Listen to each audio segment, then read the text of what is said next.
A winter storm is bringing freezing temperatures and heavy snowfall to thousands across Ohio. As much of the state braces for impact, here's what you need to know. Plus, Ohio University student organizations rally against ICE in hope to bring change to university policy.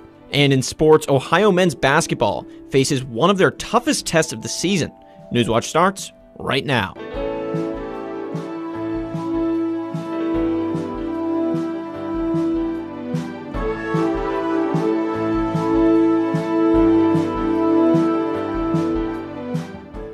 Thanks for joining us. I'm Charlie Ehlenfeld. And I'm Parker Davis. Welcome to Newswatch. Southeast Ohio is bracing for this weekend's severe winter storm heading our way. Several counties across our region are under a winter storm warning until Monday morning. For the latest on this developing storm, let's hear from forecaster Tyler Zyro. Yeah, so our Athens County has been updated from a winter warning to winter watch, to a winter warning, which means that we have now gone from a good shot at snow to 100% likely to get snow, and we will be getting a lot of snow in our area. So make sure you're staying safe and stick around to see how much snow we'll be getting in the Athens area. Governor Mike DeWine is urging Ohioans to stay safe this weekend, and most importantly, stay home. And this is a weekend to stay home. All of us really can kind of control how safe that we're going to be this weekend, and it is a serious time with a serious danger. The Ohio Department of Transportation is echoing the governor's calls to stay off the road this weekend. While snow trucks and plows are already preparing for the storm, officials say the cold temperatures combined with the heavy snowfall could make it even more difficult to clear the roads. But frankly, it's going to be a challenge for us because it's a lot of snow and it's very cold temperatures. So our salt just simply becomes less effective the colder that it gets. So with that in mind, we are just asking that folks please stay at home this weekend if they can do so. Officials say if you have to get on the road, keep an eye on your county's snow emergency levels. County sheriffs will issue warnings ranging from level 1, where roads are still open, to level 3, where roads are only open to emergency vehicles. If you must leave your house, ODOT says to drive much slower than you normally would and give yourself plenty of time to get where you're going. AEP Ohio is also telling drivers to stay off the road this weekend. Officials say it can make it harder to respond to power outages, while meteorologists predict our region will get dry snow, meaning it won't stick to power lines and trees like wet snow would. Ice is still a concern. AEP Ohio says they have more than 1,000 line personnel ready to respond to power outages, but it's still important for you to be prepared. So first and foremost, making sure you have an emergency kit. Inside that kit, you would have like your flashlights, some non-perishable items, and water to make sure you can keep yourself safe with that. Some things that folks forget about is like a manual can opener. That way you can get those items open. Check on your neighbors as well. Make sure they're prepared, and the elderly family members that you might have. Most importantly, officials say to avoid down power lines if you see them. If you do lose power during tomorrow's storm, you can report outages and down power lines by calling the number on your screen. It's not just the snow you'll have to worry about this weekend. Exposure to extreme cold can be dangerous and even deadly. The elderly, young children, and those without a warm home are most at risk. Mandy Gaither has ways you can stay safe in extreme weather. As the temperatures drop, the danger rises. In 2023, more than 1,000 people died in the U.S. due to excessive cold or hypothermia, with the highest percentage of deaths happening in January. Your body becomes so cold, a lot of your bodily functions just can't function the way that they're meant to. Dr. Carl Allenby with Cleveland Clinic says if you have to go out in extreme cold, dress properly. That includes a scarf or mask that covers the face and mouth, gloves, water-resistant boots, a hat, water-resistant coat, and several layers of loose-fitting clothing. Body parts most affected by frostbite are the nose, ears, toes, cheeks, chin, and fingers. As the coldness progresses and the frostbite increases, you could have things like numbness.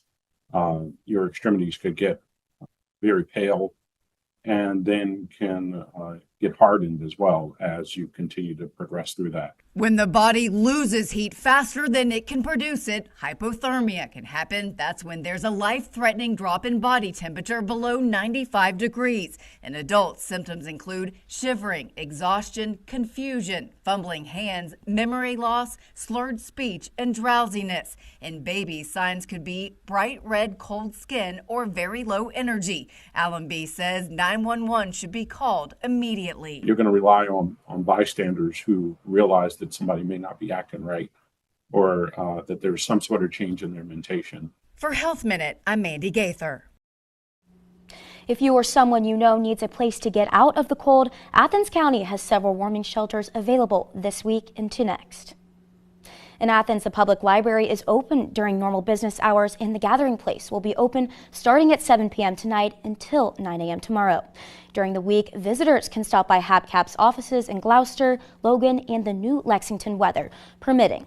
If needed, local and volunteer fire departments will also operate as warming shelters. Bracing for this winter storm. We'll see how that helps play out and helps drive this, and see how much snow we'll get in Athens.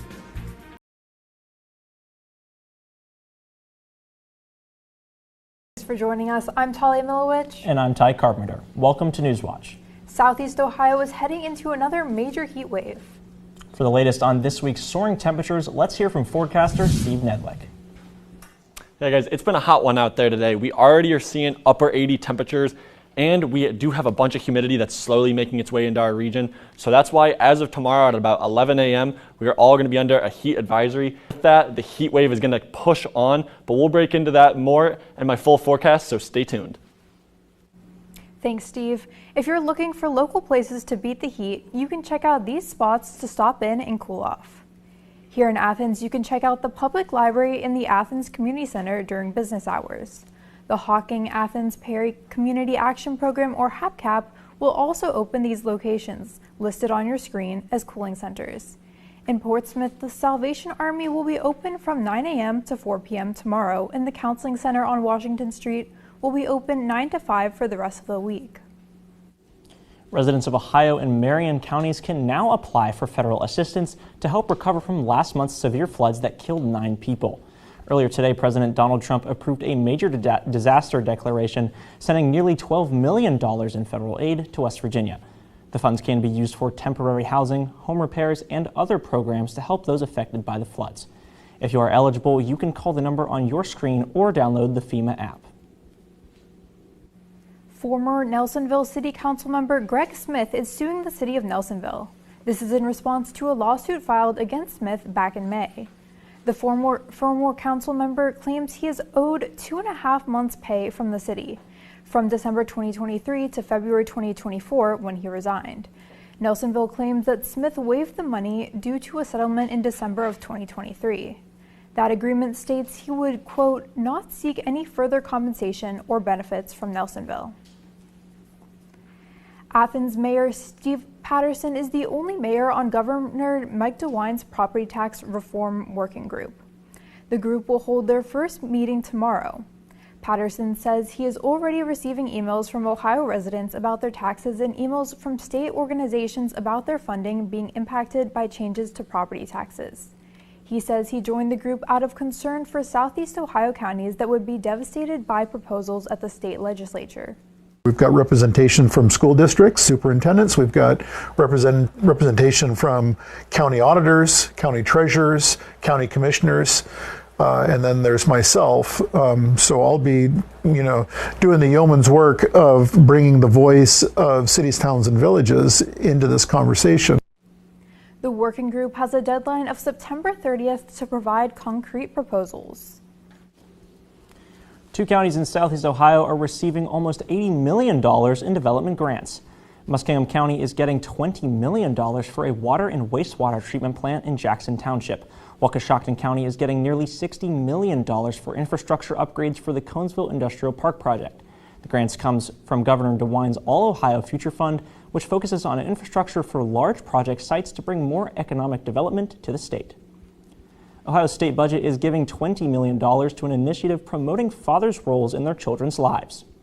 That's on top of the $2.5 million already going to the Ohio Commission on Fatherhood.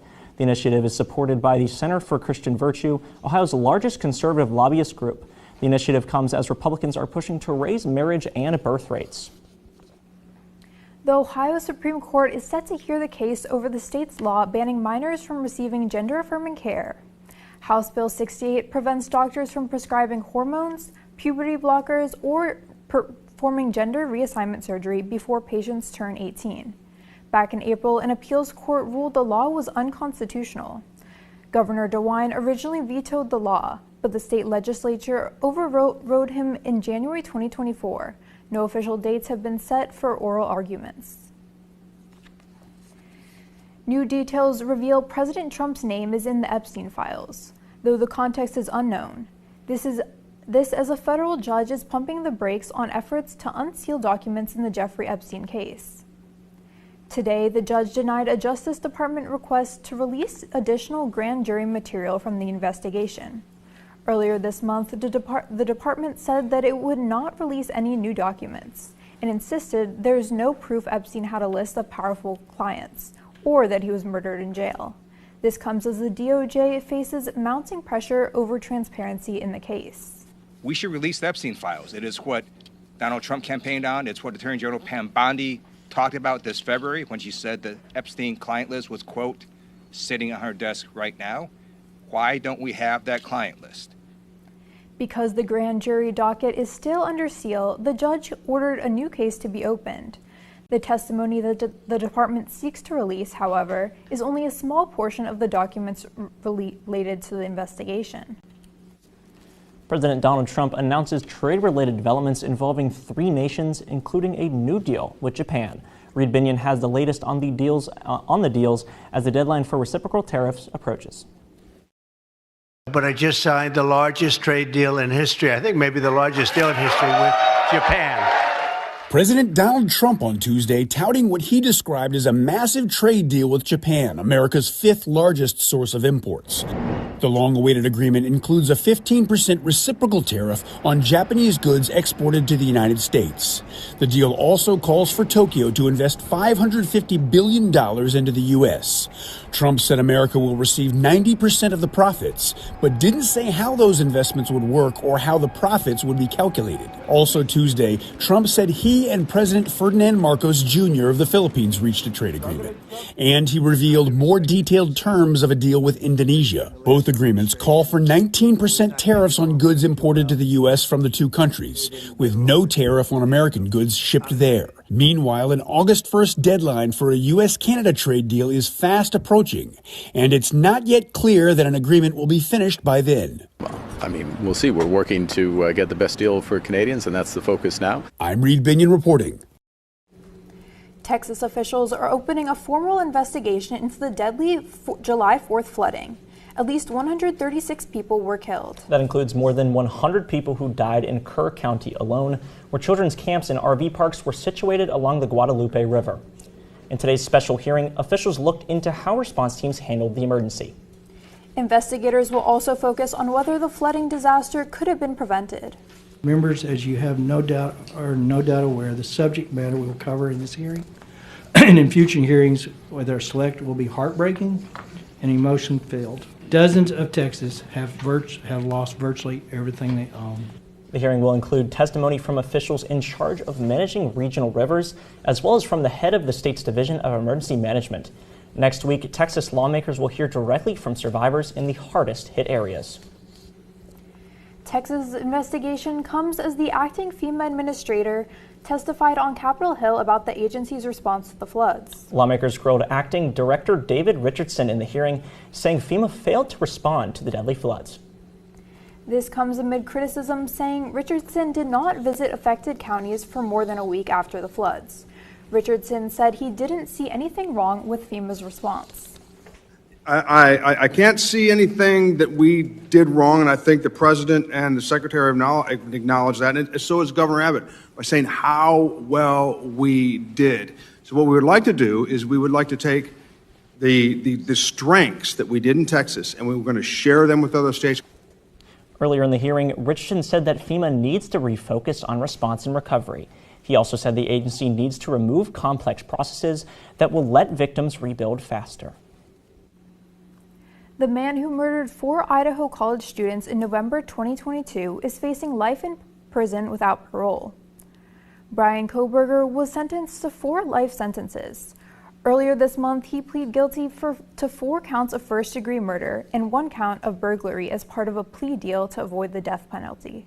Today's sentencing hearing was packed with viewers showing support for the victims' families, some of whom lined up overnight.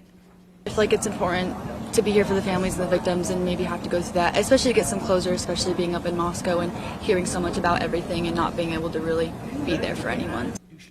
Kohberger is likely to be assigned to Idaho's only maximum security prison. Coming up, students take charge and show off their leadership skills at one local fair. Companies shouldn't be able to engineer a website to trap you. And now that the click to cancel policy is blocked, experts have new recommendations to keep you from getting stuck in subscriptions. It's been a warm one today, and it's only going to get hotter. Find out how long this heat wave lasts next.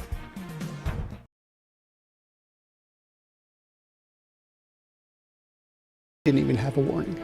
More than 90 people are dead, with dozens still missing after severe flash floods in Texas. Communities are bracing for more severe weather as recovery efforts continue. Plus, President Donald Trump announces reciprocal tariffs on top trade partners. And new details on the Justice Department's investigation of Jeffrey Epstein. Newswatch starts right now.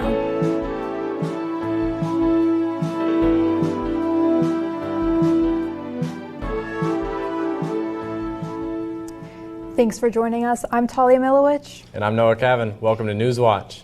It's been another hot, steamy day here in Athens. It has been, and to find out when we're going to get a break from the heat, let's throw it over to lead forecaster Steve Nedley.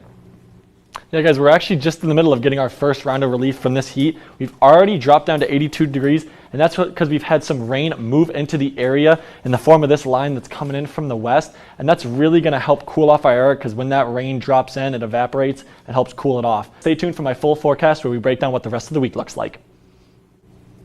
Governor Mike DeWine is sending troops to Texas to aid in search, rescue, and recovery efforts after deadly flash floods. DeWine offered support to Texas Governor Greg Abbott over a weekend phone call. 20 troopers from the Ohio State Highway Patrol and canines and their handlers from the Ohio Department of Natural Resources left today. The dogs are specially trained to aid in search and rescue efforts. They will be in Texas for 1 week as recovery efforts continue across the state. The death toll rises to 100 following devastating floods through central Texas, with dozens still accounted for. A flood watch covering nearly 5 million people, including all of the flood disaster areas, remains in effect with more scattered showers and storms ahead. Maribel Gonzalez has more. Waterways in some of the most devastated parts of central Texas rising again Monday as more rain falls in the area. The elements hampering ongoing search and rescue efforts. They're running into a lot of technical challenges with terrain, with water. The Kerr County Sheriff's Office says over 400 local, state, and national first responders and more than a dozen canine units are helping in the search and rescue efforts. Here, the dramatic rescue after 2 people clung to a tree to save their lives. Others in the state, including children, were forced to swim to safety. The flood started getting bigger, and it was going up to, we have bunk beds in our cabins, and it was going up to the top bunk, and we had one choice, and we had to swim out of our cabins. I said a prayer when I was standing on my porch. Both my parents are deceased, and I said, Mom, Dad, God, help. The death toll continues to rise, including 27 campers and counselors from Camp Mystic along the Guadalupe River. I've lost near friends, best friends, my boss, my godchildren. The Hill Country community now questioning if anything could have been done to prevent this tragedy. Everyone here, if we could have warned them, we would have done so. And we didn't even have a warning. While survivors come together in their grief. The outpour of people near, far, it's been incredible. In Kerrville, Texas, I'm Maribel Gonzalez reporting. President Trump turns up the pressure on 2 of America's key trading partners, Japan and South Korea. Earlier today, Trump sent letters to the heads of those countries to inform them of their new tariff rate. Both countries will now face a 25% tariff starting August 1st. This comes as the White House says Trump will push back his deadline for reciprocal tariffs on other countries from July 9th to August 1st. We've seen a lot of positive developments in the right direction, but the administration, the president, and his trade team want to cut the best deals for the American people and the American worker. Accomplished. I'd like to see if we can get that war ended. Trump announced he also sent similar letters to a handful of other countries, including Malaysia, South Africa, and Myanmar. Their tariff rates will go as high as 40%. Israeli Prime Minister Benjamin Netanyahu is back in Washington to meet with President Trump for a third time this year. This comes at a pivotal moment in the Middle East as indirect talks between Hamas and Israel continue in Doha to secure another ceasefire and hostage release. Netanyahu appeared optimistic as he boarded his plane to the States, saying Trump would help us move closer to an agreement. Trump himself is also hopeful for a deal soon, saying he thinks there will be a deal next week. But although Netanyahu appears supportive of the U.S.-backed proposal, he also claimed Hamas is seeking changes that are unacceptable. More than 75,000 immigrants from Honduras and Nicaragua living in the U.S. under temporary protected status could be forced to leave. Temporary protected status, or TPS, applies to people who would face extreme hardship if forced to return to their home countries. The Trump administration recently stripped that protection from multiple nationalities, arguing that conditions in their home countries no longer justified protections. Both Honduras and Nicaragua were designated for TPS in 1999 because of environmental disasters. So far, some federal judges have blocked efforts to end TPS. The Justice Department announced there is no evidence accused sex trafficker Jeffrey Epstein kept a client list or was murdered. The DOJ says Epstein died by a suicide in 2019 while awaiting trial on federal sex trafficking charges. Some right-wing media members pushed a theory that Epstein kept a client list as blackmail. Earlier this year, the White House and DOJ released a series of documents related to the Epstein investigation. Almost all of them were already available to the public. The DOJ says it will not be releasing any new documents. Here in Ohio, supporters of an amendment to end property taxes are worried about tax cuts in the state's budget. DeWine vetoed several proposals in the budget that would have lowered property taxes, saying they would have forced schools to make major cuts. Instead of property tax cuts, the budget establishes a flat income tax rate of 2.75%. Supporters of the amendment say this could actually increase property taxes. The group behind the amendment, the Committee to Abolish Ohio's Property Taxes, says it's still working to put it on the 2026 ballot. The Equal Rights Amendment is one step closer to being on the 2026 ballot. Ohio Attorney General Dave Yost certified the amendment last week. Now, the Ohio Ballot Board must decide if the proposal is one constitutional amendment or multiple constitutional amendments. The amendment would expand beyond the usual protected classes to include age, marital status, military status, and disability status, among others. Supporters have 1 year to collect about 450,000 valid signatures from voters in at least half of Ohio's counties to put the amendment on the ballot. Governor DeWine orders the U.S. and Ohio flags be flown at half-staff in Scioto County in honor of County Commissioner Kathy Coleman. Coleman passed away on July 4th after complications from a car accident. Coleman was appointed to fill her late husband's seat as commissioner in 2016 and later was reelected. She served as commissioner until her passing. The flags will remain at half-staff until her funeral on Friday. Coming up, Americans are losing confidence in the economy, but experts say you can still avoid taking financial hits. Ways you can save money in times of economic uncertainty. And planning for the future can be overwhelming, especially with major global and economic events. Here's what experts recommend you can do to avoid letting your anxiety make decisions for you. We had a beautiful sunny weekend, but the rain is back in the forecast. Stay tuned to see what this week looks like next.